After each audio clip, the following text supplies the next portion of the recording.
నమ్మకం అమ్మ లాంటిది. మా మీద మీ నమ్మకం మిమ్మల్ని తప్పకుండా అమ్మని చేస్తుంది.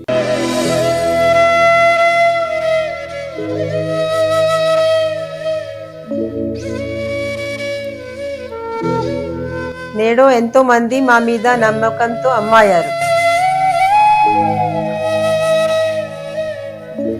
మీకోసం అమ్మతనం ఎదురు చూస్తుంది.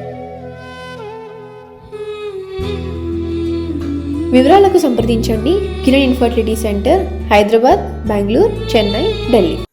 కన్యవారికి గనక చూసుకున్నట్లయితే గ్రహణ ప్రభావం వేటి మీద పడబోతుంది, ఏ విషయాల పట్ల మీరు జాగ్రత్తగా ఉండాలి, ఏ మంత్రం చేసుకోవాలి అనేటువంటి అంశాలు చెప్తుంది నేనైనప్పటికీ చెప్పిస్తుంది సాక్షాత్ లలిత అమ్మవారిగా భావిస్తూ, మీకు ప్రధానంగా ఏంటంటే గ్రహణము 12వ స్థానంలో పడుతుంది. మీకు 12వ స్థానం అనేటువంటిది వివాహ జీవితము, ఖర్చులు, ఇన్వెస్ట్మెంట్స్, అదేవిధంగా మీరు విదేశాలకు వెళ్ళడము, తండ్రి గారి ఆస్తి, ఈ విషయాల పట్ల మీరు జాగ్రత్తగా ఉండాలి. అంటే మీరు ఏదైనా ఒక ఖర్చు పెడుతున్నారు, ఇప్పుడు ఇది అవసరమా అనే ఒక ఆలోచన తీసుకురండి. ఎందుకంటే 3వ తేదీ మార్చి నుంచి ఆల్మోస్ట్ మీకు 13వ తేదీ ఏప్రిల్ వరకు ఉంటుంది, 40 రోజులు ఉంటుంది దీని ప్రభావం.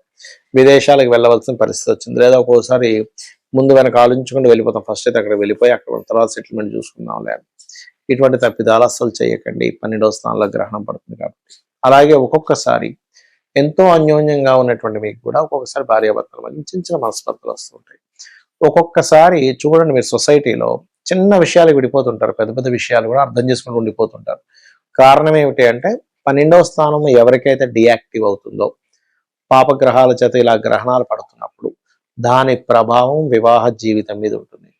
అలాగే ఒక్కొక్కసారి ఇన్వెస్ట్మెంట్స్ మనం చూసుకోకుండా ఇన్వెస్ట్మెంట్ చేస్తూ ఉంటాం. అసలు అది ఎందుకు పెడుతున్నాము, ఇప్పుడు అవసరమా, అవసరం లేదా, అక్కడ ప్లేస్ కొనడం అవసరమా, లేకపోతే ఈ షేర్ మార్కెట్లో పెట్టడం అవసరమా, ఏమి చూసుకోకుండా అందులో పర్టికులర్గా మీ పర్సనల్ చార్ట్లో కనుక 12వ భావం అస్సలు బాగోపోతే పెట్టకూడదు పర్సనల్ చార్ట్లో. అలా కాకుండా ఇలా గోచారంలో కూడా మీకు గ్రహణం గనక 12వ స్థానంలో పడుతున్నప్పుడు ఇన్వెస్ట్మెంట్స్ విషయంలో జాగ్రత్తగా ఉండాలి. ఇక మీరు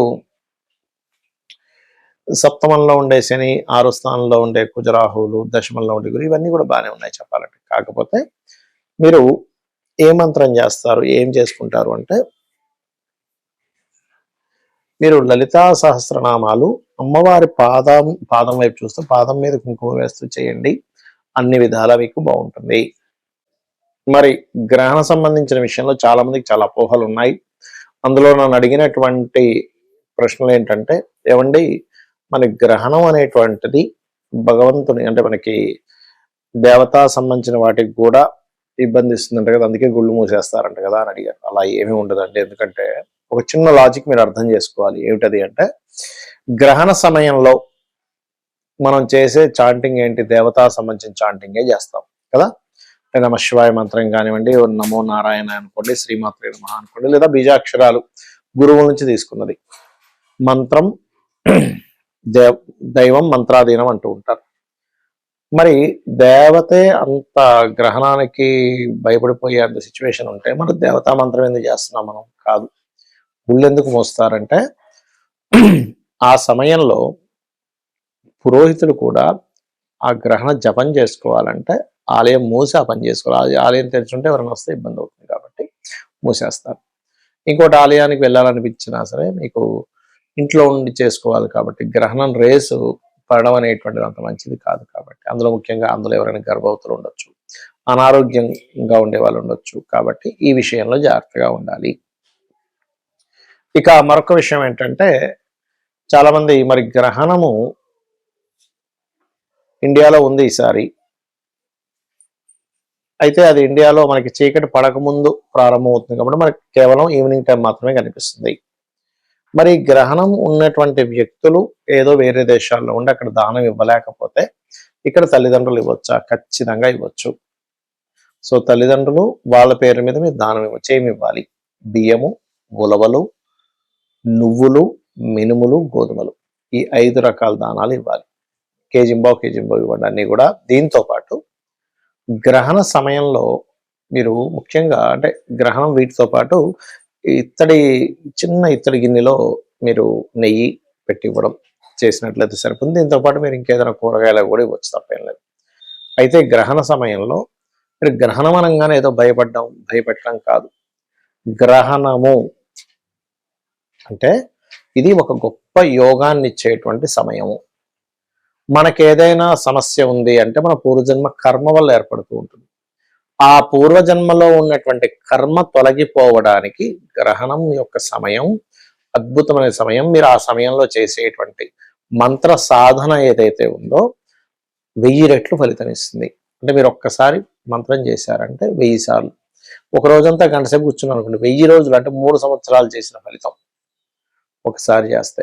కాబట్టి ఏంటి, మీరు ఆ గంట సేపు 2 గంటల సేపు పట్టు స్నానం చేసి చక్కగా జపం చేసుకోవడం అనేటువంటిది మంచిది, గుర్తుపెట్టుకోండి. అలాగే మరొక విషయం ఏంటంటే, ఇందులో చాలా మంది నేనేం జపం చేయాలి, మాకు మా తండ్రి గారి నుంచి కానీ మా గురువుల దగ్గర నుంచి కానీ ఎక్కడ నాకేం తెలియదు అనుకునేటువంటి వారు సింపుల్గా ఏమీ లేదు, నామస్మరణ కూడా బ్రహ్మాండమైన ఫలితం ఇస్తుంది.